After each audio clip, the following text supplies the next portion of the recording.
Pinitik ni House Majority Leader at Ilocos Norte Representative Sandro Marcos si Davao City Representative Paulo Duterte sa patutsyada nito na ang paghalal kay Isabela Representative Faustino Boji III bilang Speaker kapalit ni late Representative Ferdinand Martin Romualdez ay isa lamang cover-up. Tinawag na cover-up ni Davao City Representative Paulo Duterte ang pagpalit ng liderato sa Kamara.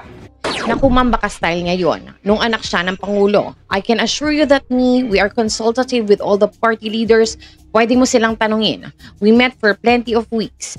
Kung nagpakita sana si Kong Pulong dito sa trabaho at sa session, makikita din niya, sabi ni Marcos.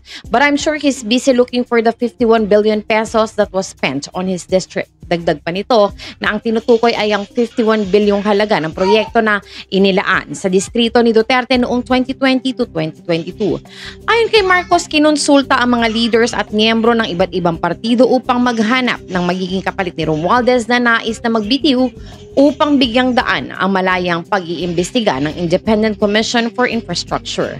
Bukod kay Representative Duterte, nag-akusa rin si Senator Francis Cheese Escudero na mayroong diversion sa pagpapalit ng liderato ng Kamara upang maabsuelto umano si Romualdez.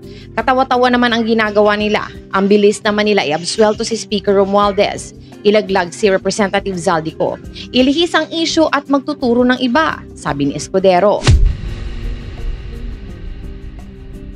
Nung anak siya ng Pangulo, pero I can assure you that we are consultative with all the party leaders. Pwede mo silang tanungin. We met for plenty of weeks. Kung nagpakita sana si Kong Pulong dito sa trabaho at sa session, baka makikita din niya. But I'm sure he's busy looking for the 51 billion that was spent in his district.